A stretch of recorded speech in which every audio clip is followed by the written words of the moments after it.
Mahkamah Rayuan hari ini akan membuat keputusan rayuan 6 lelaki yang dihukum mati selepas disabitkan kesalahan membunuh timbalan pendakwa raya Dato' Anthony Kevin Moraes 8 tahun lalu.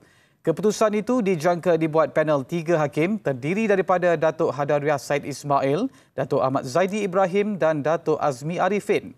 Baik, untuk perinciannya kita berlintas langsung bersama Wan Zairul Azri, Wan Muhammad Sudin di Istana Kehakiman. Wan Zairul, teruskan dengan laporan anda. Ya, Hilmi, Mahkamah Rayuan pada bila-bila masa dari sekarang akan membuat keputusan rayuan bekas pakar patologi Kolonel Dr. R. Kunasagaran, pemberi pinjaman wang S. Ravichandran serta 4 penganggur iaitu R. Dinishwaran, A.K. Tinesh Kumar, M. Vishwanan dan S. Nimalan. Kesemua perayu masing-masing berusia dalam lingkungan 30 hingga 60 tahun itu merayu terhadap hukuman mati dikenakan oleh Mahkamah Tinggi atas sabitan kesalahan membunuh Dato' Kevin Moraes. Pada 10 Julai 2020, Mahkamah Tinggi Kuala Lumpur mendapati ke-6 tertuduh bersalah membunuh Dato' Kevin Moraes di sebuah lokasi sepanjang Jalan Duta Mas Raya Sentul dan nombor 1 Jalan USJ 1 Palang 6D, Subang Jaya antara jam 7 pagi hingga 8 malam pada 4 September 2015. Dato' Kevin Moraes dilaporkan hilang pada tarikh terbabit dan kali terakhir dilihat meninggalkan kondominium di Menara Duta Kuala Lumpur untuk ke pejabatnya di Jabatan Peguam Negara di Putrajaya menaiki kereta proton perdana.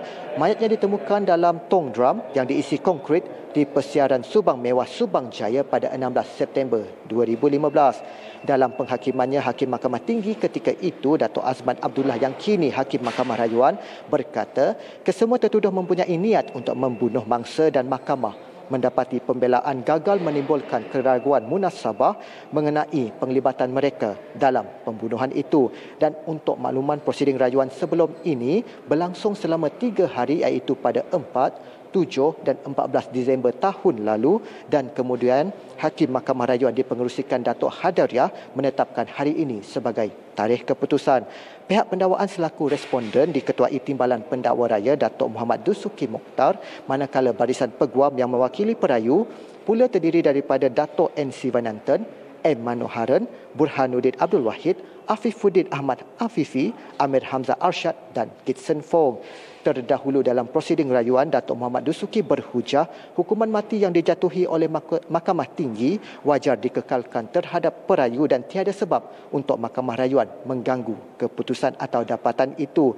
Sementara itu, Peguam Manoharan memohon Mahkamah membuat keputusan berdasarkan fakta dan bukannya sentimen emosi, yang mana ia turut disokong oleh peguam lain yang memohon agar sabitan anak guam mereka diketepikan dan jika kekal, pembelaan merayu agar hukuman mati digantikan dengan hukuman penjara. Justru saya mengandaikan keputusan Mahkamah Rayuan hari ini sama ada. Yang pertama, mengekalkan keputusan Mahkamah Tinggi yang menjatuhkan hukuman mati kepada perayu. Kedua, mengekalkan keputusan bersalah namun menggantikan hukuman mati kepada hukuman penjara. Dan andaian ketiga iaitu membebaskan kesemua tertuduh daripada tuduhan kes itu. Bagaimanapun, andaian ini hanya akan terungkai dengan keputusannya yang akan didengar di Mahkamah Rayuan 5 pada bila-bila masa dari sekarang. Itu saja laporan yang boleh saya bawakan langsung dari Istana Kehakiman. Kita kembali dahulu bersama dengan Hilmi di Sri Pentas. Silakan.